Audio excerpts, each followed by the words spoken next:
हर बात को सह जाना। तास्तितिक्षस्व भारत, जितना सहनशील होगा उतना बड़ा वो भक्त बनेगा। जब कोई इस मार्ग में चलता है तो उसके सामने इस बात की परीक्षा आती है, तुम कितना सह सकते हो। जब आपको बुरा लगना ही बंद हो जाएगा तो आपको भगवान परमानंद प्रदान करेंगे। जब तक बुरा लगता है तब तक साधन करो और उस बुराई को सह जाओ। जो आपसे कोई गाली दे रहा है, अपमान कर रहा है, निंदा कर रहा है, या काम क्रोध लोभ कुछ भी, सह जाओ, चुप रहो, शांत रहो, सह जाओ। नहीं, किसी से कह देते हैं तो हृदय थोड़ा खाली हो जाता है, तो कहते हैं यहां नहीं होगा। रहीमन मन की मन व्यथा रखिए मन में गोए, ये दिव्य सिद्धांत है। कहू ते कछ दुख घटी होई, कहने से दुख कम हो जाता है, पर काहि कहो यह जान न कोई, पर किससे कहूं इस बात को कौन जानेगा। तो रहीमन मन की मन व्यथा रखिए मन में गोए, सुनी छलई हैं लोग सब बांट न ले है कोई। विनोद होने लगे, तुम्हारा मजाक बना देंगे लोग। सहनशील, बहुत गंभीर। वैसे भी साधुता की जब बातें आती है तो सहनशील, आशय, उदार, धीरज सहित विवेकी, जहां देखो तहां तितिक्षवः पहला शब्द साधु के लक्षण का। यहां कह रहे हैं दो बातें भक्त की पहली पहचान। पहला, सहनशील कितना है। लोग उसे बुरा कहेंगे, उसकी हंसी उड़ाएंगे, उस पे कटाक्ष मारेंगे, उसका अपमान करेंगे, उसको छोड़ देने की धमकी देंगे, उसको लड़ने के लिए उत्साहित करेंगे।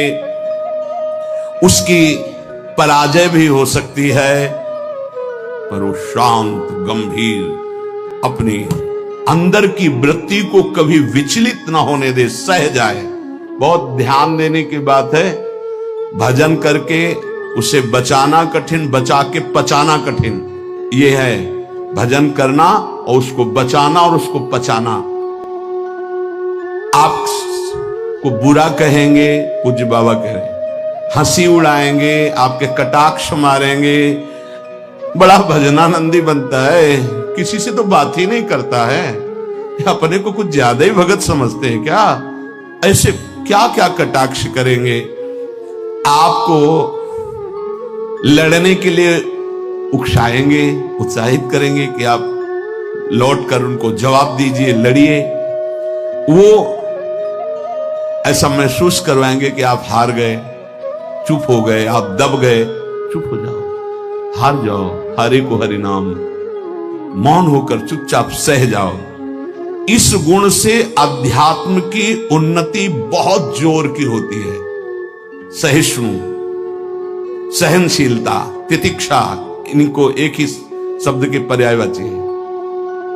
सहित सहित बाढ़े भगत गृह तन गुरहित गार, सेवक जी महाराज कहते हैं।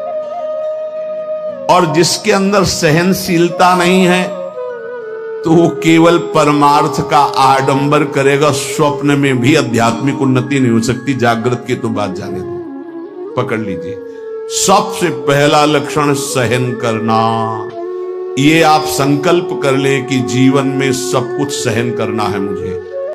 जो सह गया सो साधु, जो टूट गया वो विषयी। यही बात हमको एक शराबी देव समझाई थी ब्रह्मावर्त बिठूर में। ए देखो तिल तिल ये छवि काटी तो आज भगवान बन के पूज रहे। ए बच्चा टूटना नहीं। क्या भगवान का बाहरी स्वरूप था। वो बाहरी तो ऐसे मदिरा पान की एक लीला करते ही दिखाए, लेकिन जब उपदेश मिला तो प्रणाम करके अंदर सोचा भगवान न जाने किस रूप में, और वो शब्द जीवन में नहीं भूला। खास बात होती कि जैसे ऐसे कोई बोल रहा है तो वो शब्द जीवन में नहीं भूला। ये टूटना नहीं, टूटना नहीं, कैसी भी परिस्थिति हो टूटना नहीं। यहां भी कह रहे जो सहिष्णु नहीं, सहनशील नहीं, वो आध्यात्मिक उन्नति जागृत की तो बात जाने दो, स्वप्न में भी नहीं होगी। कुछ नहीं हाथ लगता, आडंबर केवल लेता है। अतः भक्त को अधिक से अधिक नाम जप के द्वारा यह शक्ति बढ़ानी चाहिए सहन करने की। कितना भी कुछ भी अंदर कोई विकार, मनोवेग, वाणी वेग, उदर वेग, जनेन्द्रीय वेग, कोई भी वेग, सब चुपचाप सह जाओ। ये मार्ग है सहन करने का, सहन करने का। भगवत प्राप्ति का जो मार्ग है वो सहन करने का मार्ग है। शांत, अपने मन की बात किसी से भी मत कहो, कहो तो केवल प्रभु से कहो अगर कहना ही है, नहीं तो कहने की जरूरत नहीं, वो देख रहे, उन्हीं का विधान रचा हुआ है, उनसे क्या कहना। वो भोरी सखी का एक पद में है ना, दिल दे करके दिल की सुख दुख की बातें क्या कहना, जब दिल ही दे दिया तो क्या सुख दुख की बातें कहना। पहला तो ये हुआ सहिष्णु, सहनशीलता, और दूसरा नाम जप। ये दो से भक्त की पहचान, दो चीजें। निरंतर नाम जप हो रहा है कि नहीं, हर प्रकार के आक्रमण को आप सह रहे हैं कि नहीं, बस यही भक्ति की पहचान। और तो सब लक्षण आ ही जाते हैं। नाम में जितनी अधिक शक्ति है उतना कोई वर्णन ही नहीं कर सकता। इतनी अधिक अचिंत शक्ति नाम में है। नाम में जितना मन लगाओगे तो तुम्हारा मन निर्मल और तुम्हारा बल बढ़ता जाएगा और वो निर्बल होता जाएगा। दोनों बात समझ लो, मन निर्मल और निर्बल। निर्बल तुम्हारे अधीन। अभी क्या है, मन बलवान और हम उसके अधीन हैं, और मन मलिन तो हमको संसार में फंसा रहा है। नाम में जितना आपका भाव बनता जाएगा, श्रद्धा विश्वास बनता जाएगा, उतनी ही तुम नजदीक प्रभु के पहुंचते जाओगे। भजन करना कठिन, करके बचाना कठिन, पचाना एक सूत्र केवल, सब कुछ सहन करना है जीवन में। भूख प्यास गर्मी सर्दी मान अपमान निंदा स्तुति सब सहन करना, चुप शांत एकदम अंदर, और नाम जप। बस ये दो बहुत जोर की बात बाबा ने बताई कि सहनशीलता और नाम जप ये प्रधान दो गुण हैं जिससे भक्त की पहचान होती है। तो हम अंदर अपने करें, दूसरों पे नहीं, अपने अंदर कितना नाम जप कर रहा हूं, कितना सहनशील है। जब नई नई अवस्था में साधन में आए थे तो ये मनाते थे कि कोई अपमान करे देखे कैसा लगेगा। कोई अपमान करे तो फिर भगवान ने बड़ी कृपा की, बहुत अच्छे अच्छे शब्दों के स्वागत हुई, तो हृदय में भी अब कैसा लग रहा है। एक समय ऐसे सीधे गंगा के किनारे जा सामने से बड़ी गालियां और बड़े कटु वाक्य, ऐसे वैसे क्या क्या बातें, शांत एकदम चुप। कैसा लगा? मांगते थे कि प्रभु कभी अपमान हो तो कैसा लगेगा, कैसा लगा? शांत मन, हाँ चलो ठीक है आगे। भगवान कृपा करके देते हैं। संत जन इसी से समझते कि हमारे ऊपर कितनी कृपा है। जब हमारा कोई अपमान करे हमें गुस्सा ना आवे, कोई विकार हमारे अंदर आवे, गलत चेष्टा ना हो, उसको सह गए, तब बड़ी कृपा श्री भगवान की हमारे ऊपर है। संसार का चिंतन तो सारी दुनिया करती है, यदि भक्त भी संसार का चिंतन है तो किस बात का भक्त है। अगर दो चीजें लानी है, सहनशीलता और निरंतर भजन, तो ये 6 साधन हैं। ये 2 महान सद्गुण प्राप्ति के, भक्त के 2 महान सद्गुण, सहनशीलता और निरंतर नाम जप। अगर ये बात तुम्हें लानी है तो ये 6 साधन पूज्यपाद उड़िया बाबा जी महाराज बता रहे हैं। पहला, हल्का भोजन। पहला प्रहार भोजन पर किया है, और सच्ची बात है, और आप लोग भी अनुभव किए होंगे अगर भजन में चित्तवृत्ति लगाए हैं। पेट में वजन ज्यादा, भजन कम। देख लो, आप खुद देख लो। हल्का भोजन, इतना हल्का कि आप भोजन पाकर बैठे और आपको महसूस ना हो कि आपके पेट में वजन है, इतना भोजन पाया। होता है जैसे 5 रोटी पाने की आपके पेट में क्षमता है तो 3 पाई, 5 पाने की क्षमता 7 पा गए, तब तो फिर 7.5 शनिचर आ ही जाएगा बुद्धि में, नहीं आ जाएगा। बिल्कुल प्रमाद आ जाता है, पक्का प्रमाद आ जाता है। धन्यवाद है उन उपासकों को जो एक दिनचर्या में रहते हैं। हाँ ठीक है, 1 चम्मच खीर डाल दो, 1 पीस से डाल दो, बस दोबारा हमसे मत पूछना। वो अपनी निष्ठा में रहते हैं। ये आहार विहार ही भजन में सबसे ज्यादा सहयोगी है और बाधक भी है। हल्का भोजन लिख रहे हैं बाबा, हल्का भोजन मतलब सुपाच्य भोजन और आधा पेट भोजन। एक दिन चर्चा हुई थी, अगर याद हो पीछे, 400 ग्राम अन्न में 24 घंटे में बहुत स्वस्थ शरीर रह सकता है। केवल रसेंद्री फंसाए है, रसेंद्री। हमें लगता है कि अगर हमें जीवन उछाल उत्साहित और बहुत सात्विक रखना है तो हल्का भोजन। दूसरी बात, प्राण संयम। ये जो बहुत जल्दी जल्दी श्वासें चलती हैं, इससे भजन में बड़ा बाधा पड़ती। एक आराम से श्वास खींचिए, कितनी बार राधा नाम जपते हैं, फिर आराम से छोड़िए, कितनी बार छोड़ते हैं। प्राणों का संयम आवश्यक है, इसलिए 2-3 प्राण वायु का संशोधन की प्रक्रियाएं हैं जिनको सबको करना चाहिए। ये प्राणायाम के अंतर्गत नहीं, हम भजन की बात कर रहे हैं। आराम से बैठ जाओ, इसे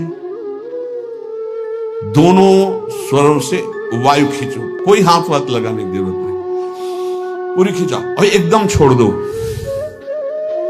7 बार किया एक बार में, 4 बार ऐसा करो, आप देखना एक ये प्रक्रिया है, कोई हाथ लगाने की जरूरत नहीं। प्राणवायु का संशोधन, खींचा, रोक लिया, नाम जप कर रहे हैं, एकदम प्राण व्याकुल, छोड़ दिया।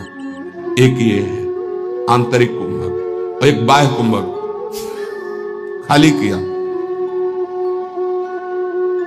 नाम जप करे बेटे, फिर तुरंत खाली किया, फिर रोक लिया, इससे बाह्य 3 बस कर लीजिए आप देखिए आपके फेफड़े, आपकी छाती, आपका प्राण संयम। कोई हम ये नहीं कह रहे ऐसे वैसे करने, और ये मात्र 2-2 मिनट का अभ्यास कर लीजिए।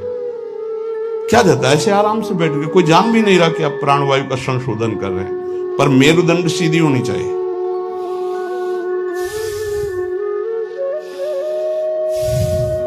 जितना अधिक खींच पाओ, अधिक छोड़ पाओ, 6 बार, 7 बार, 8 बार, बस, इससे ज्यादा नहीं। और ये 4 बार दिन में, एक बाह्य कुंभक, एक आंतरिक कुंभक, ये 5-5 बार कर ली। आप देख लीजिए आपका प्राणवायु कितना, जितना प्राणवायु पवित्र होगी उतनी सुंदर अन्न पाचन क्रिया होगी, और उतना ही आपके मस्तिष्क में एक गुदगुदाहट सी, ध्यान करने की इच्छा होगी। मंत्र जपोगे तो एक प्यारा लगेगा। अब जब प्राणवायु किसी की देखो ना, एकदम अगर एकांत कमरे में हो तो ऐसा लग रहा है जैसे धौंकनी चल रही, क्योंकि स्थूल प्राणवायु है, उसकी आवाज अलग ही सुनाई देगी। प्राणवायु का संयम, भोजन हल्का और प्राणवायु संशोधन कृपया जरूर करें, चाहे वृद्ध शरीर हो चाहे जवान शरीर हो, ये जरूरी है प्राणवायु का संशोधन। अपने तो किडनी खराब हो गई तब से बंद हो गए, नहीं तो 45 मिनट केवल प्राणवायु संशोधन होता, तो 45 मिनट व्यायाम, और उस समय केवल भगवदा का नाम चलता था। 1 सेकंड के लिए ऐसा नहीं कि प्राणवायु संशोधन करे, नाम छूट जाए, या व्यायाम कर रहे नाम छूट जाए। तीसरा, कम बोलना, क्योंकि नाम चलाना है और सहनशील होना है। देखो, जब हम अपनी कमजोरी किसी से कहते हैं तो कमजोरी हम पर बढ़ती है और दूसरा हमारा उपहास करता है। इसलिए अपनी कमजोरी तो बोलनी नहीं, और कोई बात भी करने की जरूरत नहीं है। थोड़ा बारा व्यवहार में आवश्यक हो तो उत्तर दे दीजिए। कम बोलना सीखें। उपासक जब अपनी रहने पे रहता है तो हमें लगता है कि धन्यवाद का पात्र है जो अपने को जलाकर प्रभु के चरणारविंद तक पहुंच रहा है। बहुत कठिन विषय है, प्रणाम है उसको जो अपने को जलाकर आगे बढ़ रहा है। कम बोलना, तीसरा। चौथा, किसी से कोई भी इच्छा न रखना, न व्यक्त करना। ये 2 महान सद्गुण आ जाएंगे, सहनशीलता और निरंतर भजन। किसी से कोई इच्छा, आप आज क्या पाएंगे? नहीं, आप क्या पाएंगे? श्री जी के। ये वैसे आपको पसंद क्या है? राधा राधा राधा। नहीं, भोजन में क्या पसंद, यही आहार है। कभी भी कोई शब्द ना निकलने पाए तो आज फिर मुंगौड़ा बन जाए, ऐसा नहीं। कोई देखो, अगर आपको वास्तविक मार्ग को प्राप्त करना तो सिद्धांत है, कोई भी इच्छा है भी तो प्रकट नहीं करना हो। आप देख लेना, अगर श्री जी को मूंग के मुंगोड़ा ही पवाने हैं ना प्रसाद में, तो आपको मिल जाएंगे कहीं ना कहीं से। मांगने की जरूरत नहीं, कहने की जरूरत नहीं, इच्छा व्यक्त करने की जरूरत नहीं। पांचवा, जो इंद्री बहुत लालायित हो गई और उसका विषय आ गया हो तो उसका संसर्ग ना होने देना। देखो, जैसे वो दो सद्गुण कठिन है तो उनको लाने वाले साधन भी बहुत कठिन है। किसी भी इंद्री की बहुत इच्छा हुई और वैसे संयोग आ गया, कोई भी इच्छा, हर इंद्री में अपनी इच्छा रहती है, प्रबल इच्छा हुई और प्रारब्धवशात माया ने वही संयोग बना दिया, लो खाओ। और आपको पता है कि ये मेरे हृदय में बिल्कुल चल रहा था, कैसे मिले, और वो मिल गया, तो खुश नहीं होना। बोले संसर्ग नहीं होने देना, पाने नहीं हटा देना, इतनी हिम्मत है। पहला लक्षण सहिष्णु, वो दूसरा निरंतर भजन। जो तुम्हारी, ये सब बातों में नहीं कह रहे, जिसकी प्रबल इच्छा थी हमारे अंदर और वही आ गया संयोग से, यही बात गुरुदेव ने बताई थी।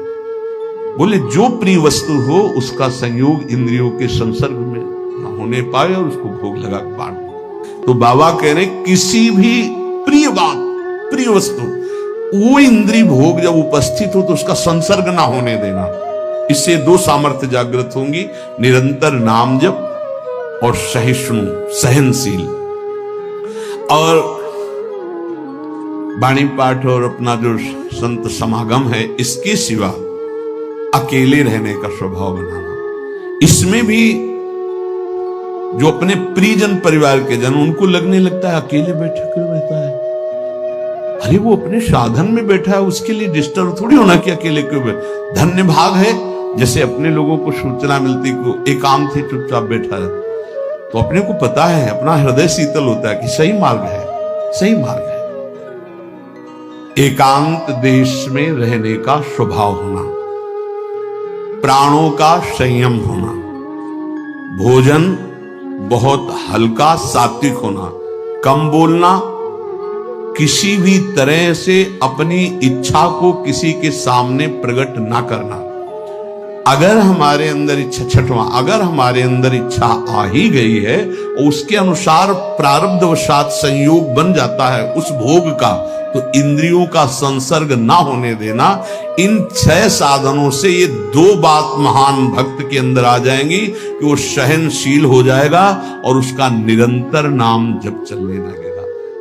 भक्त वही है जो प्रभु के नाम को परम धन, परम जीवन मानता है और हर समय ऐसे नाम जप में लगा रहता है जैसे संसारी पुरुष धन कमाने में। जो जितना भगवान नाम का संग्रह कर लेगा वो उतना ही उच्च भावना वाला बन जाएगा। भक्ति से क्या मिलता है जानते हो? भाव की ऊंचाई। बाजार में वस्तु का अगर भाव ना हो तो सड़ती रहती है, ऐसे ही भक्ति से भाव प्रकट होता है। भावहीन पुरुष सड़ता रहता है, नरकों में दुर्गति होती रहती है। अगर मनुष्य शरीर में भी है, वो विविध प्रकार की दुर्वासनाओं से सड़ता रहता है, जलता रहता है। और भक्त भावोत्सवेन भजताम रस काम धेनु, भाव में डूबा आनंद मगन रहता है। ये भाव कहां से आता है? जितना नाम रूपी धन एकत्रित करोगे उतना ही महंगा भाव आपके अंदर आ जाएगा। बोले ये तो प्रिया प्रीतम की लीला में डूबे रहते, भाव कहां पहुंचा दिया? अभी कहां है? काम भाव, क्रोध भाव, लोभ भाव, अभी तुम्हारा भाव गिर गया। भाव उठाओ तो बोले कहां है? बोले प्रिया प्रीतम के भाव में। बोले ये कहां है? बोले काम भाव में, क्रोध भाव में, लोभ भाव में। भाव ही सब कुछ है।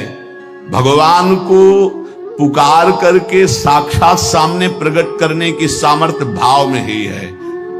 भाव पूरित टेर ही करती मुझे लाचार है, भाव बिन सुनी पुकारे मैं कभी सुनता नहीं। बात ध्यान करो, भाव सारा। और ये भाव कहां से आता है? पूज्य उड़िया बाबा कह रहे, जो भक्त जितना अधिक नाम जप कर लेता है उतना ही बढ़िया भाव उसका बन जाता है। जो नाम कीर्तन पर विश्वास करता है कि नाम कीर्तन कर रहा हूं तो मेरे प्रभु यहीं बैठे सुन रहे हैं, भक्त का सदैव ऐसा भाव रहता है। मैं पद गायन कर रहा हूं, मेरी प्रिया लाल मुस्कुरा रहे हैं, वो सुन रहे हैं। बाणी सी ध्रुवदास जी की सुन जोरी मुस्कात। अगर तुम्हें भाव नहीं आ रहा तो आचार्यों ने लिखा है कि जब 42 लीला गाई जाती है तो जोरी प्रिया प्रीतम परस्पर देखकर मुस्कुराते हैं और गायन और श्रवण करने वाले उपासकों पर कृपा करते हैं। जो सांसारिक पुस्तकों को, समाचार पत्र को और विलासिता भरी काम भरी बातों जिसमें लिखी हुई ऐसी पुस्तिकाओं को जो पढ़ते हैं वो कभी भक्त नहीं बन सकते। बाबा के समय मोबाइल नहीं चला था 60-70 वर्ष पहले। ये तो 35 वर्ष बहुत हुए होंगे, नहीं मोबाइल को भी लिख देते, क्योंकि उस समय पत्रिका ही गंदी बातों की लिखा पढ़ी वाली बातें पढ़ी। अब तो मोबाइल वाली बातें हैं। वो भक्त नहीं हो सकता जो गंदी बातें देखता है। नहीं, आपको तो अपनी वृत्ति पवित्र करनी, बचानी है। बहुत सावधानी की जरूरत है। एक छोटा सा बच्चा 13 वर्ष का एकांतिक में, बहुत सुलझा व्यक्तित्व, अवस्था 13 वर्ष की, व्यक्तित्व बहुत सुलझा। जब वो अपने संयम की बात तो हम कहा भाई मोबाइल तो नहीं रखते, उनका लैपटॉप रखते हैं। तो उनका उसमें भी वही गलती होती है क्या? क्योंकि कभी हमने तो बोले हाँ सर्च करके वैसे किया जा सकता है। तो उनका फिर तो गलती होने की संभावना है। बोले हो चुकी गलती, अब संभाल लो। छोटे छोटे बच्चों में गलती कराने की सामर्थ्य इस मोबाइल लैपटॉप में है। विश्वास कीजिए बहुत बढ़िया समय है, निकल चलो। ये माया फंसाने के लिए सब सूत्र फेंकेगी, आपको फंसना नहीं है। कोई सुख नहीं, केवल जलन, केवल अशांति, केवल समय नष्ट होना। भक्त वही है जिसको भगवान से भी अधिक संत महात्मा प्यारे लगे। सातों शम मुहिमे जग देखा, भगवान श्री राम कह रहे हैं सबरी जी के सामने, सातों शम मुहिमे जग देखा मोते अधिक संत। पूज्य बाबा कह रहे हैं भक्त वही जिसे संत, भक्त, महात्मा भगवान से भी बढ़कर प्यारे लगे। आज राम जी के प्यारे हमें मिल गए, आज श्याम जी के प्यारे में, आज प्रियाजू के प्यारे मिल गए। वैकुंठ प्रिय दर्शना दुर्लभो मानुषो देहो देहि नाम क्षण भंगु रहा, तत्रापि दुर्लभम मन्येत वैकुंठ प्रिय दर्शनम। आहा, भगवान के प्यारों के दर्शन प्राप्त होना। भक्त वही है जिसकी जिह्वा हर समय नाम जप में लगी रहती और बातों के लिए वो मूक हो गई है। नारायण हरि भजन में पांचों न सुहाग। जो सच्चाई से मार्ग में चल रहा उसको अच्छा ही नहीं लगता। विषय भोग, निद्रा, हंसी, जगत प्रीति, बहु बात नहीं अच्छा लगता। भक्त वही है जो अपने चित्त को सुरक्षित रखता है। लोग और सब बाहरी वस्तुओं को सुरक्षित रखने की चेष्टा करते हैं पर चित्त को गंदा कर देते हैं। गंदा चित्त, गलत चिंतन। भक्त बाहरी वस्तुओं की सुरक्षा हो, चाहे आग लग जाए, लेकिन चित्त में सुरक्षा में कोई फर्क ना पड़े। चित्त हमारा चित्तचूर के चिंतन में लगा रहे। जहां तक बन सके अपने चित्त को बचाने की कोशिश करो। साधक अपने चित्त को सुरक्षित रहता है, अपने चिंतन को सुरक्षित रखता है। वही साधक है जो चिंतन को सुरक्षित रखे। और कोई परवाह नहीं सुरक्षा रहे या ना रहे, चित्त सुरक्षित है तो निरंतर चिंतन का प्रभाव भगवत साक्षात्कार करा देगा। भक्त वही है जो प्रभु से केवल प्रभु को मांगता है। ध्यान दीजिए, भक्त वही है जो प्रभु से केवल प्रभु मांगता है कि आप चाहिए आप, हमें और कुछ नहीं चाहिए। बस आप मेरे हैं, मैं ऐसा मस्त रहूं, बस ये हमें चाहिए और कुछ नहीं। आपसे आप चाहिए, बस आपसे आपकी माया का कुछ नहीं चाहिए। आप चाहिए। भक्त वही है जो भारी विपत्ति काल में किसी भी व्यक्ति का सहारा न लेकर इष्ट के भरोसे रहता है। ये बहुत कठिन बात है। जब आपके अंदर कोई समस्या जागृत होती, विपत्ति जागृत होती, तो आपका मन कहां जाता है? प्रियाजू पे, या किसी व्यक्ति, किसी सलाहकार मित्र, यार हम बहुत समस्या में हैं, बहुत हमारा मन अशांत है। नहीं कहना। प्रभु की छवि लो और छाती से लगा के उनसे बात करो, हमारा चित्त बहुत अशांत है, प्यारे आप संभाल लो। या बाहरी कोई विपत्ति है तो आप बात करके देखो ना कभी, पर भाव नहीं है तो बताया नहीं। फिर वो भाव बिन सुनी पुकारे मैं कभी सुनता नहीं। इसीलिए नाम जप से भाव का जागरण होता है। भाव से यदि पुकारे तो हमने सेकंड में परिवर्तन होते हुए देखा। एक सेकंड में परिस्थिति का परिवर्तन, एक सेकंड में भारी से भारी समस्या का समाधान जो ही प्रभु से प्रार्थना, उसका तत्काल परिणाम देखा है। एक मात्र भगवत चिंतन ही समस्त विपत्तियों के नाश का उपाय है। हरि स्मृति सर्व विपदि मोक्षणम। इसलिए कभी किसी से सहायता मत मांगो। अगर किसी और की सहायता मांगी तो द्रौपदी की तरह परेशान होना पड़ेगा। आखिरी में द्रौपदी जी ने ठीक जगह सहायता मांगी। हा गोविंद द्वारिका वासिन, तो यहां से वस्त्र हटा नहीं पाया 10,000 हाथियों का बल रखने वाला दुशासन। हम लोग बड़े कमजोर भक्त हैं। थोड़ी सी भी बात हो तो हम किसी का, अन्य का सहारा ले लेते हैं। माता पिता भाई बंधु रिश्ते नाते ठीक है ये, लेकिन सहारा सिर्फ इष्ट देव का। जरा इस शब्द पर देखिए, मेरी महारानी श्री राधा रानी, जाके बल में सबसों तोरी, लोक वेद कुल कानी। किया आपने, तोड़ा आपने। सबसों तोरी लोक वेद कुल कानी, तब असलियत में मेरी महारानी श्री राधा। बाबा कह रहे हैं भक्त वही है जो भारी विपत्ति काल में किसी भी व्यक्ति की सहायता के लिए न देखे, केवल प्रभु की तरफ। अब वो क्या रूप रख करके आते हैं वो देखेंगे, लेकिन किसी अन्य आश्रय में ना जाए, नहीं तो हमारी भक्ति बाधित हो जाएगी। प्रहलाद जी ने किसी को पुकारा क्या? किसी भक्त के जीवन में देखो, किसी के पास गए क्या हाथ जोड़ के कि जमींदार या बादशाह या किसी कि आप हमारा सहयोग कर दो? नहीं, प्रभु देखेंगे। और वो ऐसे अंतिम समय तक कोई सहयोग नहीं कि अब अगला कदम जाएगा ये गिरेगा, और उसी कदम पे प्रभु ऐसे आखिरी दम तक वो देखते कि शायद कोई अंदर से पुकार पड़े किसी और को। जब देखा कि बस आप निहाल हो गया, विपत्ति नहीं अब संपत्ति घेरेगी, अब कोई तुझे परेशानी नहीं, मेरी कृपा संपत्ति तेरे को सदैव दुलार करती रहेगी। पूज्य बाबा कह रहे हैं भगवान का सच्चा भक्त वही है जो भगवान से अधिक किसी को नहीं मानता। जड़ चेतन मनुष्य पशु पक्षी लोक लोकांतर मानता है तो सबको भगवत में मानता है, भगवान से बढ़कर किसी को नहीं मानता। फिर तुम किसी को अपना या पराया कैसे कह सकते हो? जब तुम श्री भगवान के हो तो तुम्हारा अपना कौन है? जब तुम श्री भगवान के हो, सम्मे भगवान है, तो पराया कौन है? ये सूक्ष्मता समझिए।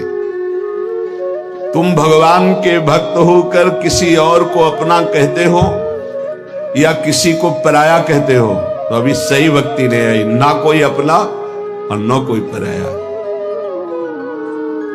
कबीरा खड़ा बाजार में सबसे पूछे खैर, ना काहू सो दोस्ती और ना काहू सो बैर। ना कोई अपना और ना कोई पराया। यदि तुम किसी को बुरा कहते हो और किसी को भला कहते हो तो तुम्हारे अंदर भक्ति कहां है? राग द्वेष युक्त हृदय भक्ति वाला हृदय थोड़ी होता है। इसलिए इसको मिटाओ और मिटाकर समान भाव लाओ, ना कोई अपना ना कोई पराया। प्राणी मात्र में भक्त का राग द्वेष नहीं होता। भक्त भगवान की साक्षात विग्रह में दर्शन करता है। यदि धातु या पाषाण की भावना है तो अभी वो भक्त नहीं हुआ है। साक्षात मेरे प्रभु है। सर्वव्यापी ईश्वर तो ज्ञानी जन भी कहते हैं। भक्ति की महानता है और सर्वव्यापता का भाव तो गौड़ रहे, मुख्य भाव रहे साक्षात विराजमान प्रभु है। भक्त का भाव समिट जाता है, सर्वव्यापी भाव होने के बाद वो समिट जाता है। ये दो गुण